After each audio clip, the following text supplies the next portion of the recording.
qué tanta hazaña?, le pregunta Rosario Robles a AMLO en carta de su puño y letra desde prisión. Mariana Moguel Robles, hija de Rosario Robles Berlanga, quien es reclusa en Santa Marta, Catitla, dio a conocer esta mañana una carta escrita por su madre. Se trata de la primera comunicación de la exfuncionaria a la opinión pública.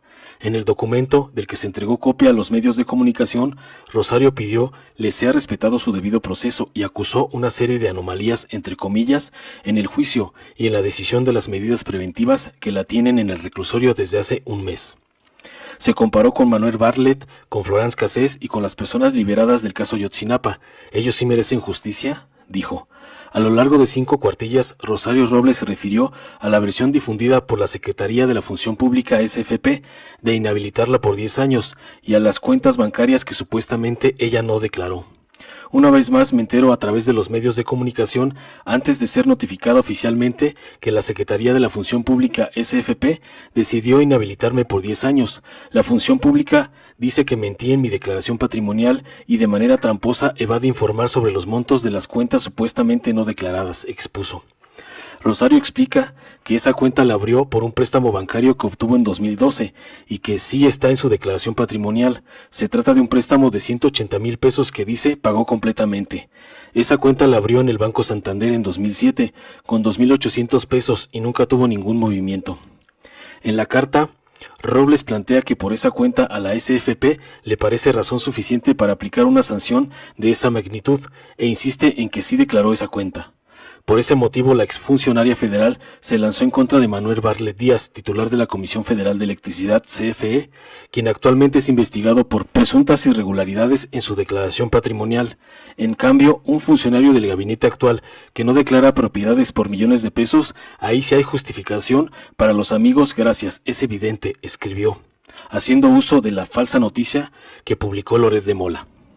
El siguiente tema que Rosario toca en la carta fue relacionado con el juez Jesús Delgadillo Padierna, de quien dijo la acusó de declararle prisión preventiva por un delito no grave basándose en la mención de una licencia que ya se ha acreditado que no es la suya, pero que el juez agregó, no cumplió con su deber de certificar su veracidad. Sobre este tema, su abogado Julio Hernández Barros dijo que contempla presentar una denuncia ante la Fiscalía General de la República o ante el Gobierno de la Ciudad de México porque dice que la licencia que presentó el Ministerio Público es falsa, debido a que se trata de una fotografía sobrepuesta a una dirección que es la de su despacho y que además la firma tampoco corresponde. Hernández Barros añadió que el Ministerio Público no tenía como prueba ese documento, pero que lo falseó porque era la única manera de poder justificar que Rosario merecía la prisión preventiva. Sobre este asunto, Robles reiteró en su carta que nunca se tomó en cuenta que se presentó voluntariamente, aun cuando amigos, amigas y familiares le aconsejaron que no lo hiciera porque era una trampa. En el mensaje que Mariana Moguel leyó ante los medios de comunicación, su madre lanzó una serie de preguntas.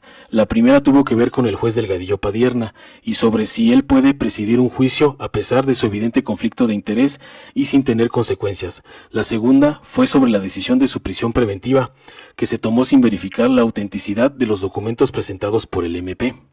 El siguiente punto al que se refirió Rosario fue sobre la Auditoría Superior de la Federación. Criticó que ésta fuera aceptada como parte ofendida en el juicio, pero sin estar presentes en otras audiencias relacionadas con convenios con universidades. También se quejó que las áreas del MP, en su caso, solo se redujeran en copiar los documentos de la ASF.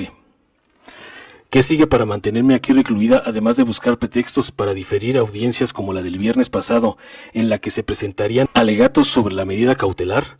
¿Acusarme de lavado de dinero o de delincuencia organizada con su gran hallazgo de una cuenta en ceros sin ningún movimiento a lo largo de los años?, planteó. El escrito es un mensaje enviado directamente al presidente Andrés Manuel López Obrador. Rosario le exige un juicio justo cuando dice enfrentarse a una ofensiva por parte de funcionarios del actual gobierno federal y le pregunta ¿por qué esta hazaña? Además, comparó su situación con otros 2 casos, ya que dijo que si ella no tenía el mismo derecho que una ciudadana francesa al debido proceso, refiriéndose a Florence Cassés, o si tenía más derecho los implicados en el caso Ayotzinapa. Finalmente agradeció a quienes le han enviado mensajes de apoyo. Tengan la seguridad de que seguiré luchando contra esta injusticia y persecución de la que soy objeto. A la venganza hay que enfrentarla con entereza y pruebas. Así lo haré, porque sin derechos humanos y el debido proceso no puede haber justicia. Alega finalmente en su carta que la coloca como mártir y perseguida política. Pero las pruebas al final decidirán sobre si es cierto o no. Al final del encuentro en Santa Marta, Catitla, Mariana Moguel ingresó al centro penitenciario femenil por ser día de visita. No quiso hacer más comentarios a la prensa ni tampoco respondió a la pregunta sobre la situación de salud de su madre. Informó Mr. Político. Nos vemos el siguiente video.